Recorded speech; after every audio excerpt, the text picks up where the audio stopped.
Cinema అయిన మహా నేను మిస్టర్ బి. నా మాట సూటిగా ఉంటది, మ్యాటర్ క్లియర్ గా ఉంటుంది. మీరు చూస్తున్నారు Mister B channel. Welcome to Monday test. గడిచిన వీకెండ్ చూసుకుంటే తెలుగు బాక్స్ ఆఫీస్ కి డిసప్పాయింటింగ్ వీకెండ్ అనే చెప్పాలి. మంచి హాలిడే సీజన్ దొరికినప్పటికీ ఆ అడ్వాంటేజ్ ని తెలుగు సినిమాలు ఉపయోగించుకోలేకపోయాయి. సెలవులు ఉన్నప్పటికీ సెలవుల్లో ఎంటర్టైన్మెంట్ ని ఎంజాయ్ చేయడం కోసం ప్రేక్షకులు ఎక్కువగా థియేటర్స్ కి రాలేదు. ఈ విషయానికి సంబంధించి ప్రముఖ ప్రొడ్యూసర్ దిల్ రాజు ఓ స్టేట్మెంట్ ఇచ్చారు. ప్రేక్షకుల్ని థియేటర్స్ కి రానివ్వకుండా మేమే చెడగొట్టామని. అవునా?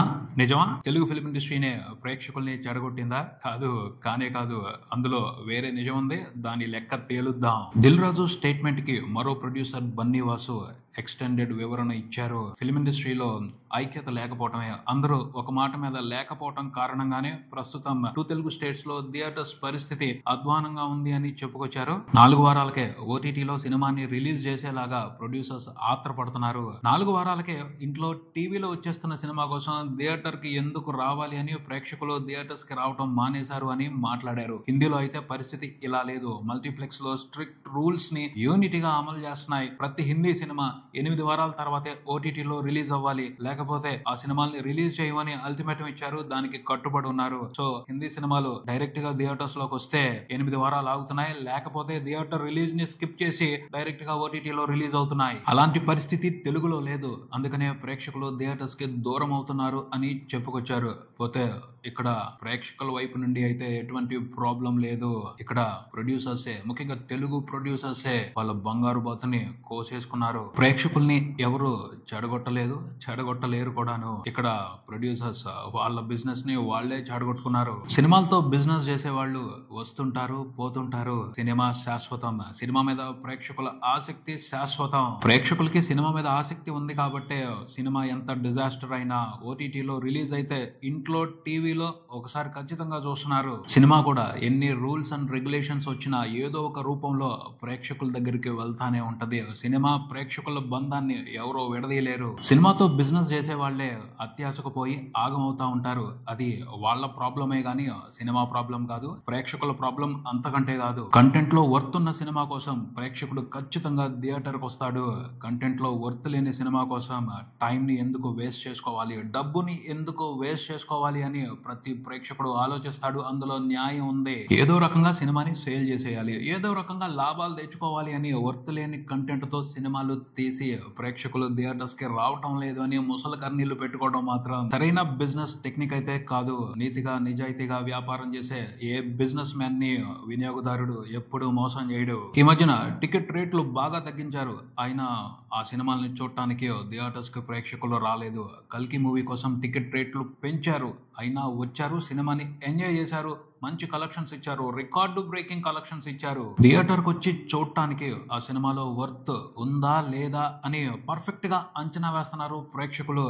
వర్త్ అనిపించకపోతే టైం వేస్ట్ చేసుకోవడానికి వాళ్ళు అస్సలు ఏమాత్రం ఇష్టం చూపించట్లేదు. బాలీవుడ్ లో థియేటర్స్ రూల్ పెట్టుకున్నారు. 8 వారాల తర్వాతే ఓటీటీలో సినిమాని రిలీజ్ చేయాలి అని. ఆ రూల్ పెట్టుకున్నంత మాత్రాన బాలీవుడ్ సినిమాలు ఏమైనా బంపర్ రెస్పాన్స్ ని చూసాయా ప్రేక్షకుల నుండి? దారుణమైన గడ్డు పరిస్థితిని ఫేస్ చేస్తుంది బాలీవుడ్ థియేటర్స్ వ్యవస్థ. రూల్స్ పెట్టుకున్నారని, ఆఫర్లు ఇచ్చారని 1+1 ఆఫర్లు ఇచ్చినా కూడా సినిమాల్ని చూడటానికి బాలీవుడ్ ప్రేక్షకులు థియేటర్స్ కి రాలేదు. వాళ్ళకి వర్త్ అనిపించిన సినిమా కోసమే థియేటర్స్ కి వస్తున్నారు. ఇప్పుడు 3-2 మూవీ కోసం అంచనాలకి అందని విధంగా థియేటర్స్ కు వస్తూ shocking, surprising, record breaking collections ఇస్తున్నారు ఆ చిన్న సినిమాకి. ఆ సినిమాలో ఎవరు టాప్ స్టార్స్ లేరు, అయినప్పటికీ సూపర్ స్టార్ సినిమాకి వచ్చే కలెక్షన్స్ ఇచ్చి పారేస్తున్నారు. ఎందుకంటే వాళ్ళకి గురి కుదిరింది ఆ సినిమా మీద, ఇష్టపడ్డారు, నచ్చింది, థియేటర్స్ కు వస్తున్నారు, ఎంజాయ్ చేస్తున్నారు. ఇండిపెండెన్స్ డే వీకెండ్ లో ఇండియా మొత్తం మీద సంచలనాత్మకమైన కలెక్షన్స్ రిపోర్ట్ చేసింది 3-2 movie. Cinema first weekend complete అయిపోయేప్పటికే ఇండియా వరకే దాదాపు 240 కోట్ల నెట్ చూసింది. వీక్ డేస్ లో కూడా ఇంట్రెస్టింగ్ గా పెర్ఫార్మ్ చేస్తూ ట్రేడ్ ని సర్ప్రైజ్ చేస్తుంది. మండే రోజు రాకీ హాలిడే కలిసి వచ్చింది అనుకున్న మంగళవారం నాడు కూడా, అంటే వర్కింగ్ డే రోజున కూడా ఇంట్రెస్టింగ్ నెంబర్స్ రిపోర్ట్ చేసి బాలీవుడ్ ట్రేడ్ ని షాక్ లో ముంచేసింది.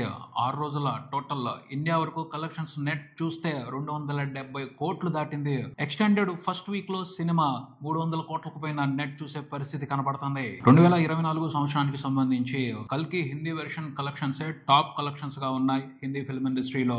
ఇప్పుడు కల్కి రికార్డుని ఫస్ట్ వీక్ లోనే కొట్టిపారేస్తుంది స్త్రీ 2. సినిమాకి సంబంధించి పబ్లిక్ లో పాజిటివ్ ట్రెండ్ నడుస్తుంది. ఫుల్ రన్ లో సినిమా చాలా స్మూత్ గా 400 కోట్ల నెట్ చూస్తుంది. అది జనాల ఇష్టం, అది జనాల చాయిస్.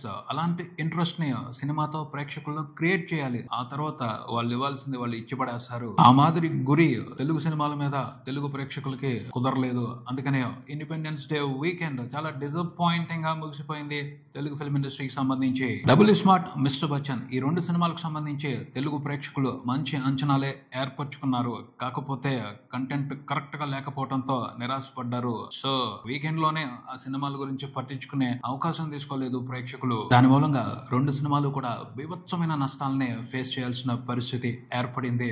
డబుల్ స్మార్ట్ మూవీ విషయానికి వస్తే సినిమాకి వరల్డ్ వైడ్ జరిగిన బిజినెస్ 48 కోట్లు. 48 కోట్లలో సినిమా 6 రోజుల తర్వాత చూసుకుంటే 15 కోట్ల షేర్ కూడా చూడలేదు. రెండో రోజు నుంచే థియేటర్స్ వెలతెలా పోయాయి. ఇక ఫస్ట్ మండే, ఫస్ట్ మంగళవారం చూసుకుంటే డబుల్ స్మార్ట్ అనే సినిమా రిలీజ్ అయ్యింది అన్న సంగతే ప్రేక్షకులు మర్చిపోయారు. రన్ కంప్లీట్ అయిపోయేప్పటికీ 16 కోట్లు, అంతకు మించి ఎక్కువ వచ్చే పరిస్థితి అయితే కనిపించట్లేదు షేర్. అంటే డబుల్ స్మార్ట్ మూవీతో బిజినెస్ లో ఇన్వాల్వ్ అయి ఉన్న వాళ్ళు 30 నుంచి 32 కోట్లు నష్టం చూసే పరిస్థితి. 30 కోట్ల నష్టం అంటే మామూలు విషయం కాదు. లైగర్ తోనే పూరి జగన్నాథ్ కి, చార్మి కౌర్ కి పెద్ద దెబ్బ పడింది.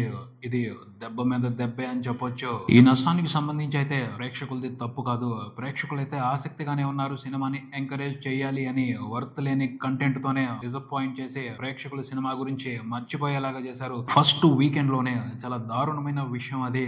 సినిమాకి సంబంధించి నష్టం తప్పించి మరో విశేషం కనిపించట్లేదు. అంటే మండే టెస్ట్ లో డబుల్ స్మార్ట్ మూవీ ఫెయిల్ అయ్యింది. మిస్టర్ బచ్చన్ విషయానికి వస్తే ఈ సినిమా ఫెయిల్యూర్, ఘోరమైన అవమానం అని చెప్పాలి ఇద్దరికి. ఒకటి మాస్ మహారాజా రవితేజకి, రెండు హరిశంకర్ కి. రిలీజ్ కు ముందు హరిశంకర్ ప్రదర్శించిన కాన్ఫిడెన్స్ చూసి అందరూ మంచి అంచనాలు పెట్టుకున్నారు సినిమా మీద.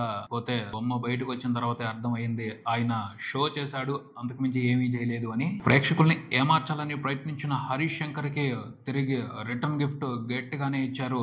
మిస్టర్ బచ్చన్ మూవీకి ప్రపంచవ్యాప్తంగా జరిగిన బిజినెస్ చూసుకుంటే 30 కోట్ల వరకు ఉంది. సినిమా ఇప్పటి వరకు చూసుకుంటే నియర్లీ 8 కోట్ల షేర్ మాత్రమే చూసింది. ఫుల్ రన్ లో 10 కోట్ల షేర్ మార్క్ ని టచ్ చేయడం కూడా కష్టంగానే అనిపిస్తుంది. అంటే సినిమాతో బిజినెస్ లో ఇన్వాల్వ్ అయి ఉన్న వాళ్ళు 20 నుంచి 22 కోట్ల వరకు నష్టం చూసే పరిస్థితి.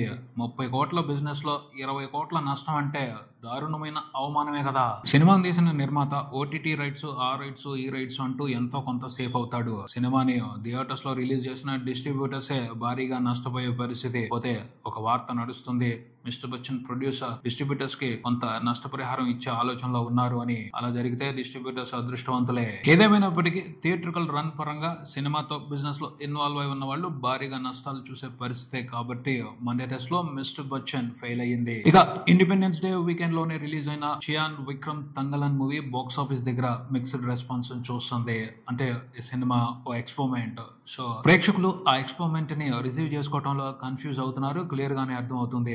తెలుగులోనే కాదు తమిళ్లో కూడా సినిమాకి రెస్పాన్స్ అంతంత మాత్రంగానే ఉంది. తమిళ్లో గానీ తెలుగులో గానీ ఒక సెక్షన్ ఆఫ్ ఆడియన్స్ మాత్రమే తంగలన్ మూవీని ఎంజాయ్ చేస్తున్నారు. పోతే ఆ సెక్షన్ ఆఫ్ ఆడియన్స్ పర్సంటేజ్ చాలా చాలా తక్కువగా ఉంది. రెగ్యులర్ ఆడియన్స్, మాస్ ఆడియన్స్ ఈ సినిమాలో ఉన్న కంటెంట్ తో ప్రాపర్ గా కనెక్ట్ అవ్వలేదు. సో బాక్స్ ఆఫీస్ పరంగా సినిమా కమర్షియల్ ఫెయిల్యూర్ గా మిగిలిపోయే అవకాశమే కనపడుతుంది. 2 తెలుగు స్టేట్స్ వరకు తంగలన్ మూవీకి 6 కోట్ల వరకు బిజినెస్ జరిగింది అని తెలుస్తుంది. 6 రోజుల తర్వాత చూసుకుంటే సినిమా దాదాపు 3.5 కోట్ల షేర్ చూసింది. సినిమా హిట్ అనిపించుకోవడానికి ఇంకా 2.5 కోట్ల వరకు షేర్ వెనక్కి తెచ్చుకోవాలి. లెక్కల్లో అయితే నష్టమే కనపడుతుంది. అంటే మండే టెస్ట్ లో తంగలన్ మూవీ కమర్షియల్ గా ఫెయిల్ అయ్యిందనే చెప్పాలి. ఇక ఇండిపెండెన్స్ డే వీకెండ్ లో సర్ప్రైజ్ హిట్ ఎక్స్పెక్ట్ చేసినట్టుగానే సినిమా నిదానంగా పుంజుకుంది. కాకపోతే ఏ సెంటర్స్ లో మాత్రమే ఇంప్రెసివ్ గా పర్ఫామ్ చేసింది. బీసీ సెంటర్స్ లో ఈ సినిమాకి సంబంధించిన పాజిటివ్ టాక్ అనుకున్నంత ఇంట్రెస్టింగ్ గా స్ప్రెడ్ అవటం లేదు. పోతే ఏ సెంటర్స్ లో పెర్ఫార్మెన్స్ తోనే ఆ మూవీ బ్రేక్ ఈవెన్ ని కంప్లీట్ చేసుకుని హాయిగా ప్రాఫిట్స్ తీసుకుంటుంది. ఫస్ట్ రోజు అయితే ఇంప్రెసివ్ రెస్పాన్స్ లేదు, కానీ తర్వాత రోజు నుంచి సినిమా మీద టాక్ స్ప్రెడ్ అయ్యింది. వీకెండ్ లో సినిమా మంచిగా పర్ఫామ్ చేసింది. వీక్ డేస్ లో కూడా ఇంట్రెస్టింగ్ హోల్డ్ ప్రదర్శించింది. వచ్చే వీకెండ్ లో కూడా సినిమా మంచి కలెక్షన్స్ రిపోర్ట్ చేసే అవకాశం ఉంది. సినిమాకి జరిగిన బిజినెస్ చూసుకుంటే అరౌండ్ 3 కోట్లు. 6 రోజుల్లో సినిమా 2 తెలుగు స్టేట్స్ వరకు రిపోర్ట్ చేసిన షేర్ 3 కోట్లకు పైనే ఉంది. వరల్డ్ వైడ్ సినిమా 6 రోజుల్లో 4 కోట్లకు పైనే షేర్ చూసింది. ఓవరాల్ గా సినిమాతో బిజినెస్ లో ఇన్వాల్వ్ అయి ఉన్న వాళ్ళు ఈ 6 రోజుల తర్వాత చూసుకుంటే కోటి ప్రాఫిట్ లో ఉన్నారు. సినిమాతో నష్టానికి అవకాశం లేదు. బయర్స్ డిస్ట్రిబ్యూటర్స్ ఎంచక్క ప్రాఫిట్స్ తీసుకుంటున్నారు. సో ఆ మూవీ మండే టెస్ట్ లో పాస్ అయ్యింది. కమిటీ కుర్రోళ్ళు మూవీ కూడా ఈ వీకెండ్ లో మంచిగానే కలెక్షన్స్ రిపోర్ట్ చేసింది. ఆల్రెడీ ఫస్ట్ వీక్ కంప్లీట్ అయిపోయేప్పటికే సినిమా ప్రాఫిట్స్ లోకి వెళ్ళిపోయింది. ఇప్పుడు ఆ ప్రాఫిట్స్ రేంజ్ ని పెంచుకుంది. కమిటీ కుర్రోళ్ళు మూవీకి ప్రపంచవ్యాప్తంగా జరిగిన బిజినెస్ 3 కోట్లు. ఇప్పటి వరకు చూసుకుంటే సినిమా ప్రపంచవ్యాప్తంగా 7 కోట్ల వరకు షేర్ చూసింది. అంటే సినిమాతో బిజినెస్ లో ఇన్వాల్వ్ ఉన్న వాళ్ళు 3 కోట్ల వరకు ప్రాఫిట్స్ తీసుకున్న పరిస్థితి. మంచి సినిమాని ప్రేక్షకులు మంచిగా ఎంకరేజ్ చేశారు. అంటే వర్తున్న సినిమాని తెలుగు ప్రేక్షకులు ఎప్పుడూ డిసప్పాయింట్ చేయరు. ఇది తెలుసుకోవాల్సిన నీతి. ఇది ఇక్కడికి మరో వీడియోతో మళ్ళీ కలుద్దాం. ఈ వీడియో మీకు నచ్చితే లైక్ చేయండి, మీ ఫ్రెండ్స్ తో షేర్ చేసుకోండి, మీ అభిప్రాయాన్ని కామెంట్ చేయండి, ఈ ఛానల్ ని సబ్స్క్రైబ్ చేయండి. నేను Mister B. Keep watching Mister B channel. Thank you.